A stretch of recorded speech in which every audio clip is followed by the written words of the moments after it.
Broadening of tax base जिस पर हुकूमत हर बार नारे और दावे करती है, क्या इस बार उसको बढ़ाने के लिए जिन सेक्टर का हुकूमत ने तयन किया है, क्या उनसे वो टैक्स टारगेट पूरे कर पाएगी? अगर आप आज इंडस्ट्री के जाएं तो पहले कोई आप इकोनॉमिक जोन बिल्ड करेंगे, फिर वहाँ पे इंडस्ट्री लगेगी, फिर एक्सपोर्ट के ऑर्डर आएंगे, वो 5 साल गुजर जाएंगे। प्रॉपर्टी सेक्टर का मसला ये है कि आप इस पे 1% भी टैक्स लगा दें तो वो सारे के सारे घर बैठ जाते हैं कि जी टैक्स बहुत लगा। टैक्स में रह के आप बिजनेसमैन में करके 5 करोड़ से ऊपर आपको पा FIR। देखिए, जिसके पास 10 करोड़ रुपया पड़ा हुआ है उसे आप कह रहे हैं कि ठीक है कोई बात नहीं, अगर तू टैक्स रेट में नहीं है तो तू हमारा भाई है। असल में तो वो चलनी चाहिए मुल्क के, अगर वो चलेंगी तो रोजगार भी मिलेगा और एक अच्छी खासी अमाउंट भी टैक्स की सूरत में हुकूमत को आ जाएगी। उसको चलाने का हल क्या है?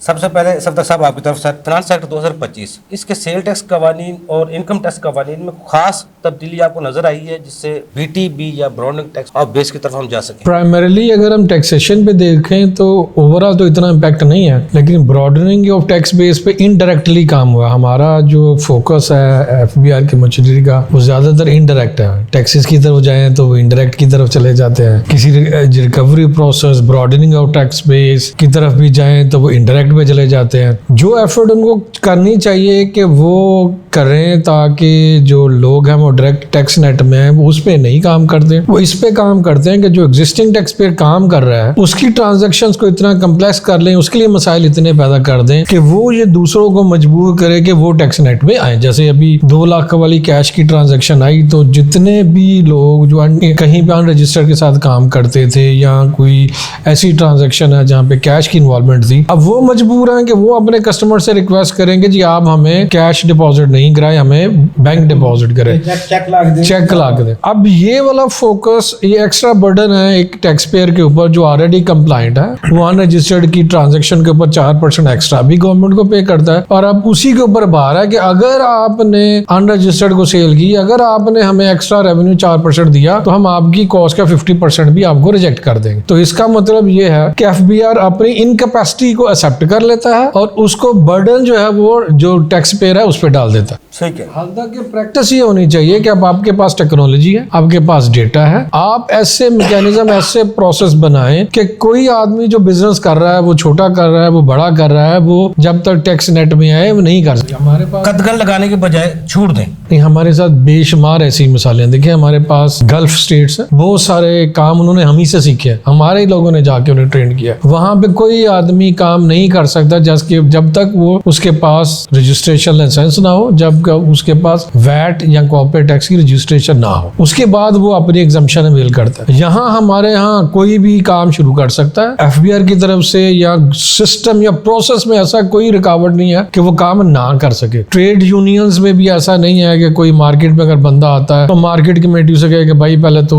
टैक्स नेट में आ फिर शुरू करेगा। तो हर तरफ जो फैसिलिटेशन है हर उस बंदे की जो टैक्स नेट में नहीं है, और हर तरफ प्रॉब्लम है उस बंदे के लिए जो टैक्स नेट में है। लेकिन सफदर साहब, जो टैक्स नेट में आना गुनाह तो नहीं है। टैक्स जो गोशवारा अगर बंदा जमा करवाए उसको फायदा हो ना हो, लेकिन उसका नुकसान नहीं है कोई। बिल्कुल बजा आप कह रहे हैं कि देखें, पहली बात तो यह है कि बीइंग पाकिस्तानी आप जब गवर्नमेंट की फैसिलिटीज इस्तेमाल करते हैं वो अच्छी हैं, बुरी हैं, थोड़ी हैं, ज्यादा, ये एक अलग बात है। लेकिन हर रोड वो जो हम इस्तेमाल करते हैं, हर फैसिलिटी वो जो हमें फैसिलिटेट करती है किसी भी एंगल से, हर हॉस्पिटल, हर इमरजेंसी कॉल जो हम यूज करते हैं वो प्राइमरीली इस टैक्सेस से ही बनती है। तो अगर हम एज अ नेशनल अपनी ड्यूटी पूरी करें तो बाकी मसाइल भी नेशनल तो पूरी करते हैं अपनी। जो देखो पाकिस्तानी जो टैक्स देते हैं वो तो अपनी ड्यूटी पूरी करे, लेकिन जो टैक्स लेने वाले हैं असल में वो कानून पर सही अमल नहीं होता। लोगों का मसला ये है, लोग घबराते हैं FBR के जो हरासमेंट है, जो उनके छापे हैं या उनको ऑडिट में लेके जानबूझ के फंसाते हैं, करप्शन, उनसे लोग खौफ ज्यादा है, वैसे टैक्स देने से खौफ ज्यादा नहीं है कोई। मेरे ख्याल में ये अगेन चिक सिचुएशन है कि कौन पूरा कर रहा है कौन पूरा नहीं कर रहा। अगर आप ओपनली डिस्कस करें तो जहां कुछ फ्लॉज एफबीआर की तरफ है वहां पे काफी सारे प्रॉब्लम हमारे दोस्त यारों की तरफ भी है। वो उस तरफ है जिस असल में सफदर साहब मसला ये है, जो टैक्स नेट में है ना, वो टैक्स कंसल्टेंट जो प्रोफेशनल है ना, जो उसके पास जिसका क्लाइंट है वो उसको तो परेशानी ना होने के बराबर है। मसला है जो किसी अनट्रेन बंदे के आगे बेचारा चढ़ जाता है ना टैक्स पेयर रिटर्न में, उसी जब रिटर्न खुलती है, ऑडिट खुलते हैं, फिर उसके लिए मुश्किलात पैदा होती है, फिर वो परेशान होता है डिपार्टमेंट से। अगर वो डॉक्टर दिमाग का है, दिमाग के डॉक्टर के पास बंदा जाएगा तो वो जल्दी सही हो जाएगा। आंखों का डॉक्टर है, वो आंखों वाले के पास जाएगा तो आंखें जल्दी सही हो जाएंगी। अब मैदा को डॉक्टर है, उससे क्या आंखें इलाज करे, वो आंखें इलाज तो नहीं कर सकता। इसका तो फॉल्ट हम एफबीआर पे नहीं डाल सकते। ये सारे बिजनेसमैन को पता होता है वो किसके पास जा रहे हैं, क्या कैपेसिटी है। एफबीआर वाले भी रिटर्न भरते हैं सर, बहुत से उनके ऑफिसर ऐसे हैं जो जिनके रिटर्न बाजार में रिटर्न भरते हैं। एफबीआर का एक बहुत बड़ा जो है ना वो फ्लॉ है, वो अपने लोगों को जो है वो इस बात पे जो कन्फ्लिक्ट ऑफ इंटरेस्ट है, ये नहीं है कि जो रिटायर्ड लोग हैं वो काम कर रहे हैं, जो ऑन जॉब है वो भी यही काम कर रहे हैं। सफदर साहब, सेल टैक्स में पिछले साल भी हुकूमत ने काफी अमेंडमेंट्स की, तरामीमी बिल आए, 350 आ गया, बहुत ऐसा रोज आए, जिसकी वजह से इस दफा 1200 अरब का रेवेन्यू शॉर्टफॉल भी हुआ। और तारीख पहली दफा बदली, जो इनडायरेक्ट टैक्सेस थे उनकी शरह 55% होती थी, इनकम टैक्स की 45, लेकिन इस दफा इनकम टैक्स की 55 थी और इनडायरेक्ट टैक्सेस की 45 थी। ये भी देखने को मिला। आपके जो कदगन है, शरायत है, उनकी वजह से रेवेन्यू शॉर्टफॉल का भी सामना करना पड़ा और एक जो लिमिट थी वो भी 10% नीचे आ गई। अब भी ऐसा ही है। देखिए, जो रेवेन्यू कलेक्शन है इनडायरेक्ट टैक्सेस से, वो इनडायरेक्ट टैक्सेस जो है वो डायरेक्टली लिंक है आपकी इकोनॉमी के साथ। जब तक इकोनॉमी में ट्रांजैक्शन लेवल नहीं बढ़ेगा, इनडायरेक्ट टैक्सेस नहीं बढ़ेंगे, क्योंकि इनडायरेक्ट टैक्सेस हर ट्रांजैक्शन पे टैक्स है।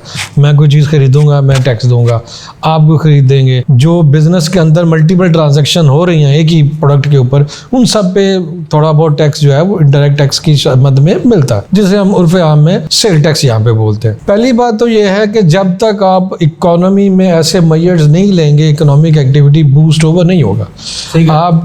आपने इतने रिस्ट्रिक्शन लगाई कि इम्पोर्ट अभी तक उस लेवल पे नहीं आ सकती। जो आपका जो रेवेन्यू कलेक्शन है इनडायरेक्ट टैक्सेस है, वो काफी हद तक लिंक है आपकी इंपोर्ट के साथ। दूसरा ये है कि जो लोकल एक्टिविटी है वो भी तो उतनी नहीं बढ़ी ना। आपका मैन्युफैक्चरिंग सेक्टर पॉइंट में जो है वो ग्रोथ शो करा रहा है। लार्ज स्केल सेक्टर जो है उसकी 0.1, 0.5 मैक्सिमम 2% ग्रोथ आती है। तो जब तक ये ग्रोथ के पैरामीटर्स नहीं बढ़ेंगे, जो टैक्सेस है वो भी नहीं बढ़ेंगे। ये जो इनडायरेक्ट टैक्सेस में कह रहे हैं ना, डायरेक्ट टैक्सेस में फॉल आ गया, वो यूं समझ लें कि आईटी सेक्टर से पैसा बढ़ गया, वहां से कलेक्शन बढ़ गई, बैंकों के रेवेन्यू बढ़ गए, वहां से आपको या इंपोर्ट कम हुई, उसकी वजह से मसाला है। तो बस जो है वो करंट अकाउंट सरप्लस में जा रहे हैं। तो अगली दफा तो सिचुएशन और डिस्टर्ब हो गई। सफदर साहब, ब्रेक का मुझे कहा जा रहा है, ब्रेक से पहले आपकी तरफ सवाल छोड़ो। अभी जिशान खलील साहब ने एक्सपोर्ट की बात की। हमारी एक्सपोर्ट बढ़ाने में क्या वाकई ईज ऑफ डूइंग बिजनेस का मसला है या हमारे और कोई मसाइल है? आलमी मंडियों तक पहुंचने के लिए हमें उनका स्टैंडर्ड किस तरह हम उनको अबूर कर सकते हैं? लेकिन ब्रेक से बाद नाज़रीन, छोटा सा कमर्शियल ब्रेक, मत साथ रहिएगा।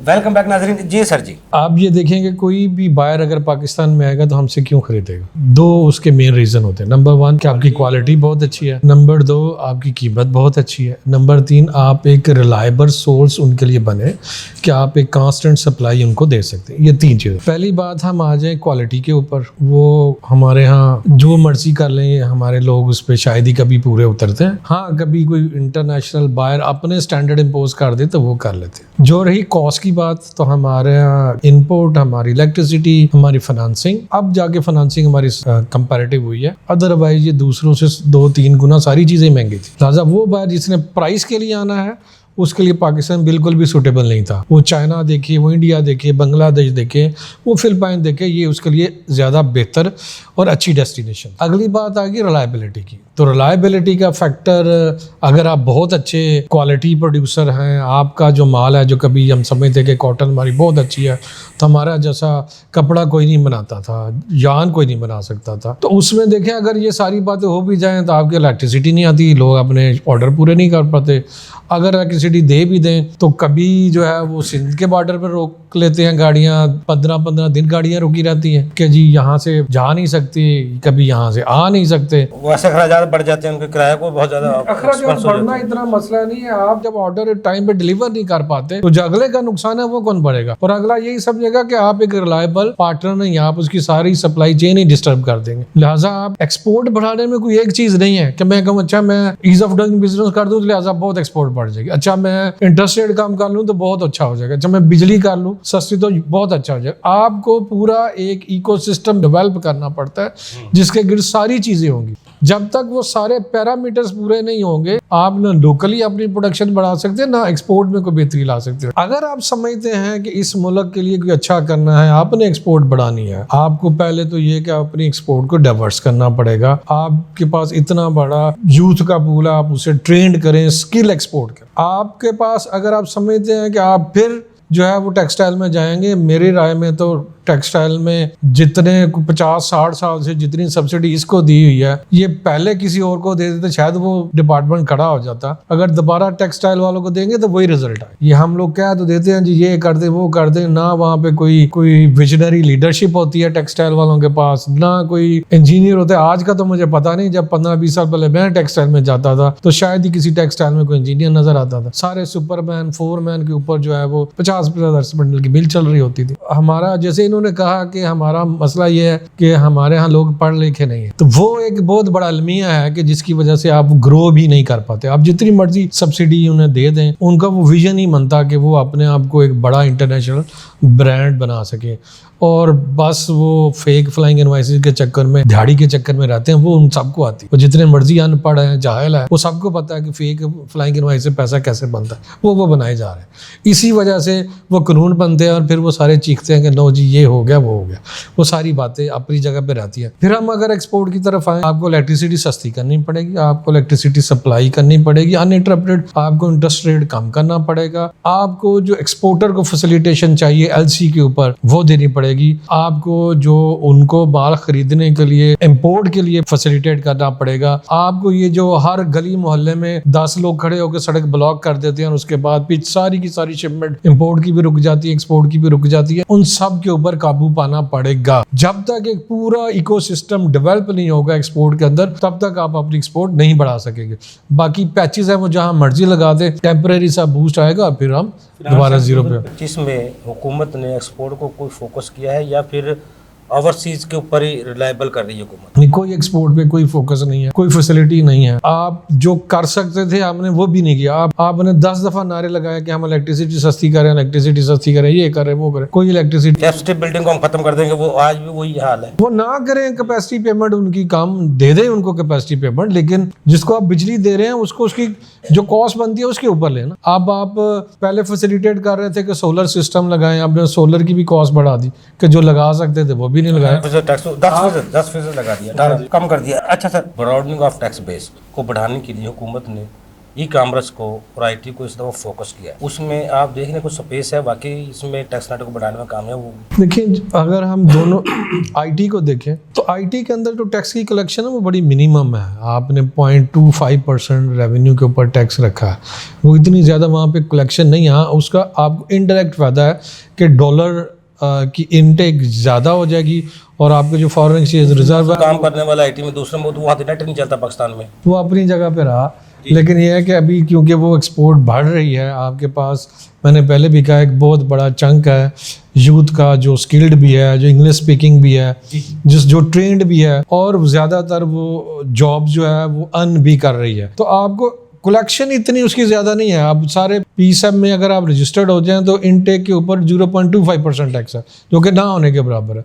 उसका टैक्सेस में जो कंट्रीब्यूशन है वो भी ना होने के बराबर ही होगा। ये तो फिर जिस तरह एग्रीकल्चर सेक्टर है उसी के मुताबिक उसी तरह। लेकिन ये है कि आपको उसका फायदा क्या है जिसके लिए गवर्नमेंट फैसिलिटेट कर रही है। नंबर 1 के जॉब क्रिएशन उसकी वजह से हो रही है, और वैसा सिस्टम है जो आपको जॉब क्रिएशन ज्यादा करके दे सकता है। नंबर 2 उसमें यह है कि एक्सपोर्ट का पोटेंशियल ज्यादा है। अगर आप आज इंडस्ट्री के जाएं तो पहले कोई आप इकोनॉमिक जोन बिल्ड करेंगे, फिर वहां पे इंडस्ट्री लगेगी, फिर एक्सपोर्ट के ऑर्डर आएंगे और 5 साल गुजर जाएंगे। जबकि अगर आप सर्विसेज को फैसिलिटेट करते हैं तो राइट अवे कल से आपको बेनिफिट आना शुरू हो जाएगा। इसलिए उसमें जो फैसिलिटेशन है वो रहनी चाहिए, वो जो एग्जम्पशन है और 5 साल 10 साल तक के लिए देनी चाहिए, ताकि उसमें बड़े प्लेयर भी हैं। और उसका फायदा ये होगा कि जितनी आपकी यूथ ट्रेंड होगी उतनी एंटरप्रेन्योरशिप ज्यादा होगी, उतने आपके पास इनोवेशन ज्यादा होगी, उतने ही आपका एक्सपोर्ट पोटेंशियल जो है बढ़ेगा और आपके पास डॉलर इनटेक आएगा। क्योंकि आपका सबसे बड़ा मसला ये है कि आपके पास फॉरेन रिजर्व नहीं है। आपके जो डेट आपका प्रॉब्लम में है वो है जो फॉरेन करेंसी डेट है। लोकल करेंसी डेट तो आप यहाँ से कमा के उसके इजीली पे कर सकते हैं, टैक्स कलेक्ट करके उसको पे कर सकते हैं। दूसरी बात आपने पूछी थी मेरे से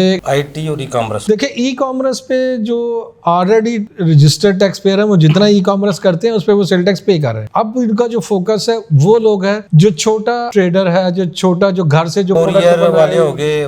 नहीं, कोरियर्स पे इस पे टैक्स नहीं है। जो छोटे सप्लायर थे, जैसे कोई खातून घर से खाना बना के डिलीवर कर रही है, जैसे कोई घर से छोटी कॉटेज इंडस्ट्री है, छोटे छोटे प्रोडक्ट्स बना के सप्लाई करे, अब ये फोकस हुआ है। क्योंकि जो आपके बड़े प्लेयर हैं, जो बड़े रिटेलर हैं, वो जो ई कॉमर्स कर रहे हैं वो तो उस पे सेल टैक्स ऑलरेडी दे रहे हैं, रजिस्टर्ड है। इसलिए इस पे भी इम्पैक्ट जो है वो छोटा ही आना है। सिर्फ ये है कि कलेक्शन आनी है 10 रुपए और पता लग रहा है कि 10 लोग रजिस्टर्ड हो गए, तो इसलिए आपको ये मिलेगा कि पिछले साल 5 बिलियन थे टैक्स पेयर, अब जो है वो 10 बिलियन हो गया। हमने टैक्स ब्रॉडनिंग में बहुत बड़ा जंप मार लिया, 50% टैक्स बेस बढ़ गई है और कलेक्शन आप देखेंगे वो 0.5% बढ़ी है। प्राइवेट सेक्टर को जो रिलीफ दिया है, आप समझते हैं अब प्राइवेट सेक्टर में को बूम आएगा? देखिए जी, प्रॉपर्टी सेक्टर का मसला ये है कि आप इस पे 1% भी टैक्स लगा दें तो वो सारे के सारे घर बैठ जाते हैं कि जी टैक्स बहुत लग गया। अब जो 2-3 रिलीफ मिले हैं, पहला वही था क्योंकि यहाँ पे ब्लैक मनी सारी पार्क होती है, तो अब इन्होंने जो फैसिलिटेट किया है कि 5 करोड़ तक आप रेजिडेंशियल ले सकते हैं, 10 करोड़ तक आप कमर्शियल ले सकते हैं अगर आप टैक्स पेयर नहीं है। थोड़ा तो नहीं है 5 करोड़। देखिए, जिसके पास 10 करोड़ रुपया पड़ा हुआ है उसे आप कह रहे हैं कि ठीक है कोई बात नहीं, अगर तू टैक्स रेट में नहीं है तो तू हमारा भाई है, तो वो तो बेसिकली अपने आप को ही फैसिलिटेट किया, क्योंकि प्रॉपर्टी का बिजनेस भी आपको पता है उससे 40 धारे रिलेटेड है, वो चल जाएंगे ना। अगर एक बंदा 10 करोड़ की कमर्शियल खरीदता है, बनाता है उसको, उसके साथ 40 इंडस्ट्री भी तो चलेगी ना। नहीं, प्रॉब्लम ये है कि जब आप यहाँ फैसिलिटेट करेंगे ना रियल एस्टेट को, हमारे यहाँ रियल एस्टेट का मतलब है प्लॉट 1000 भी ले लें तो कोई ना एम्प्लॉयमेंट जनरेट होती है ना कलेक्शन होती है। तो जो बड़े जब तक आप रियल एस्टेट में कंस्ट्रक्शन को फैसिलिटेट नहीं करेंगे कुछ भी नहीं होना। ये सारे जो हमारे दोस्त यार हैं अपनी टेक्सटाइल मिले बेच के कॉलोनियां बना बैठे, प्लॉट लेके बैठ गए कि चले हम हर साल एक प्लॉट बेचते जाएंगे, टैक्स एग्जम्पशन अवेल करते जाएंगे और हम अगले 10 साल जाए। 7E ले आए इसके ऊपर। नहीं, 7E का भी इतना इम्पैक्ट कोई नहीं आना। ले फिर वो जितना टैक्स अगर देना पड़ गया, फाइनल हो गया, तो एक प्लॉट हर साल बेचना पड़ेगा। देखिए, वो बिक के भी अगर आपका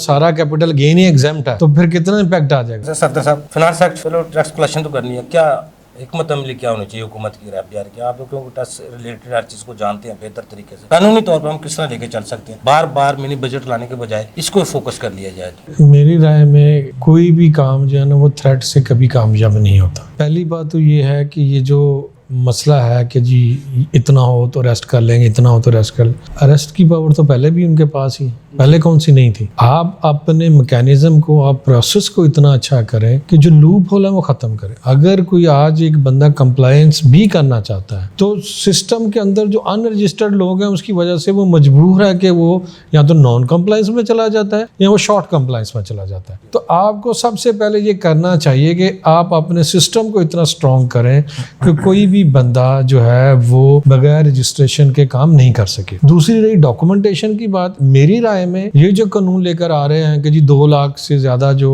ऊपर ट्रांजैक्शन कैश की करेगा उस पे पेनल्टी होगी, वो होनी चाहिए। बेशक 2 लाख की लिमिट बढ़ के 5 लाख कर दे, लेकिन वो आनी चाहिए। जब तक वो नहीं आएगी ये सारे रोले ऐसे ही चलते रहेंगे। इसमें ताजर, मैन्युफैक्चरर खुद भी परेशान ही रहेंगे। ये नहीं हो सकता कि इनको आप फैसिलिटेट कर दें और ये समझेगा हम बहुत अच्छा होगा। ये घूम के सिरा इन्हीं के ऊपर आना। आज ये 25 लाख ले रहे हैं, फिर क्या होना है जब 25 लाख की लिमिट आ जानी है तो सारे अनरजिस्टर्ड इनको कहना है, यही कहना कि यार 25 लाख तो कैश ले सकते हैं, लो इन्होंने भी ले लेना, और फिर उस पर फर्दर टैक्स भी आना है, फिर वो कल को वेरीफाई भी नहीं होना। और ऑलरेडी उसमें लॉ है कि अगर आप अपनी सप्लाई के ऊपर नहीं आइडेंटिफाई कर सकेंगे किसको दिया किसको नहीं दिया तो उस पर भी पेनल्टी है। तो इसलिए मेरी राय में बजाय इसके कि ये आगे से ये कहें कि जी लगना नहीं चाहिए, आपको भी चाहिए कि फैसिलिटेशन की तरफ जाए। जब तक दोनों तरह से फैसिलिटेशन नहीं होगी ये काम इसी तरह लगता रहेगा। ताजर, कारोबारी ज़रात, FBR को बुरा कहते रहे, वो उल्टा जो है इधर कहते रहे कि जी टैक्स चोरी हो गया टैक्स। तो मेरी राय में डॉक्यूमेंटेशन जब तक नहीं होगी, ना कारोबारी हिरास का फायदा होगा, ना एफबीआर की कलेक्शन होगी। इस अमल को खत्म नहीं करना चाहिए। 25 लाख वाली बात बहुत ऊपर है, 25 लाख के अंदर 10 ट्रांजैक्शन हो जाती है। ये कानून रहना चाहिए और इसकी लिमिट भी कम ही होनी चाहिए। हाँ, अगर किसी को लगता है कि 2 लाख जो है बहुत कम है तो 5-10 लाख तब फिर भी समझ आता है, लेकिन अल्टीमेटली नीचे ही आना चाहिए। हम सारे एग्जाम्पल देते हैं वेस्ट की, चाइना की, तो वहां पे भी यही है, वहां पे भी बैंकिंग ट्रांजैक्शन होती है, वहां पे तो हम सारे कर लेते हैं। यही है, हम ऊपर ना एफबीआर लगाना चाहता है या नहीं। देखिए प्रोग्राम टैक्स और अफजल अयूबी के साथ।